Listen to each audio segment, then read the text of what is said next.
Commander Swift has kept us apprised of your recent activities. You've made great strides towards quelling the violence. Despite our best efforts to determine what provoked this uprising, the truth continues to elude us. Have you uncovered aught which might shed some light on the mystery?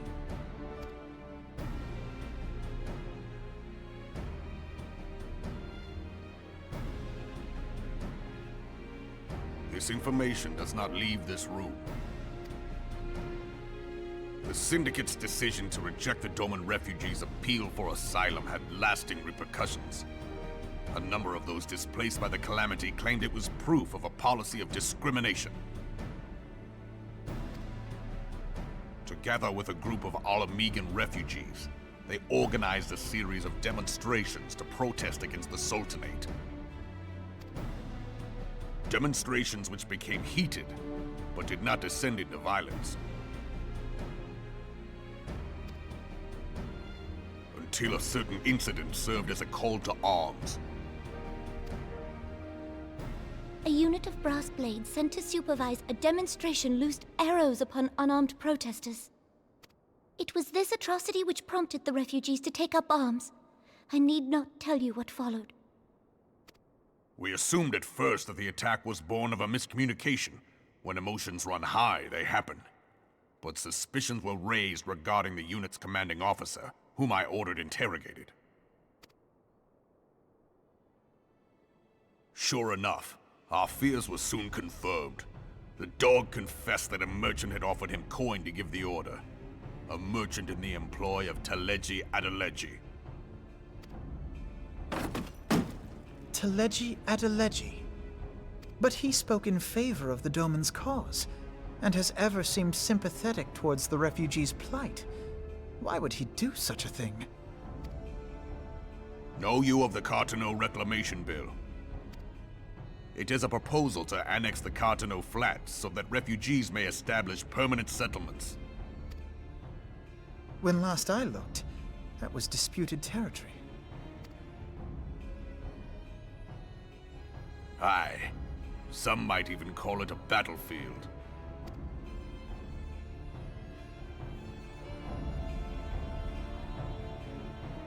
The destruction wrought by Bahamut was greatest at the Cartano Flats. That much is common knowledge. What is less well known is that his rampage laid bare ancient Alagon ruins, of which no record existed. There are certain differences of opinion as to how these ruins should be handled, which is why each nation maintains a military presence in the region to this day. Yet differ though we may, we are still allies. Therefore, in the interest of preserving the Eorzean alliance, we have reached an agreement. Any conflict which may arise during the course of military exercises in the region shall have no bearing on relations between our nations. In full knowledge of this delicate state of affairs, Teleji Adeleji proposed the Cartano Reclamation Bill. A shameless bloody ruse which stands to benefit him in but one conceivable way.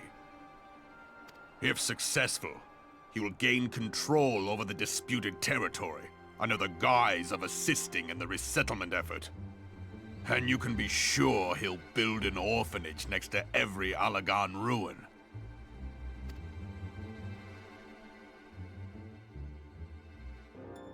The man would threaten the unity of the Eorzean alliance and risk countless lives for personal gain. He walks a path all his own, independent of any faction and beholden to none of his fellows on the Syndicate. By inciting the less fortunate to violence, he hopes to convince others that the Cartano Reclamation Bill is the only viable solution.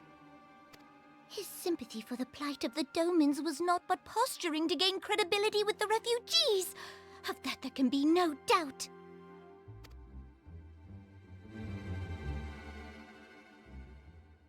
Forgive me, but what could possibly motivate Teleji Adeleji to go to such lengths? What is so special about these ruins that he would risk his position on the Syndicate? And most likely, charges of treason against the Sultanate. Omega. Pardon?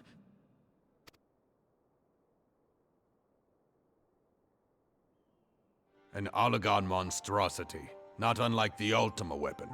Mayhap larger, we know not. It has yet to be fully excavated. Oligon inscriptions indicate that it was created to fell Bahamut himself. If accurate, it might explain why Nail Van Darnus chose to bring the Red Moon down upon the Cotonou Flats. Given the ends he went to ensure Eorzea's annihilation, destroying the one weapon which could stay the Elder Primal may well have seemed like good sense.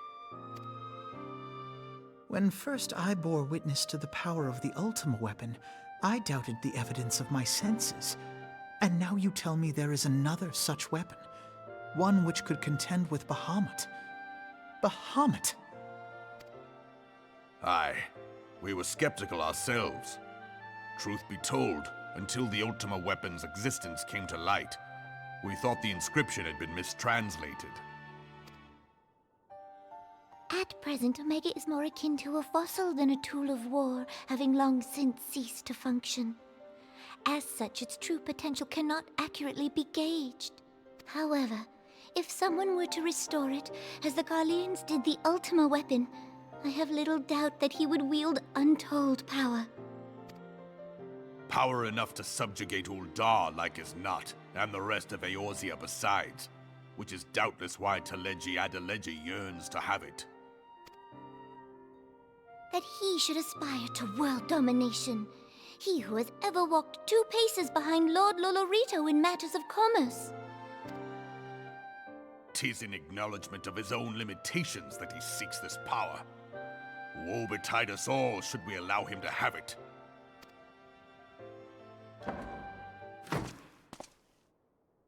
Pray waste no time chasing rats. Only a fool would believe that secrets can be kept in Uldar.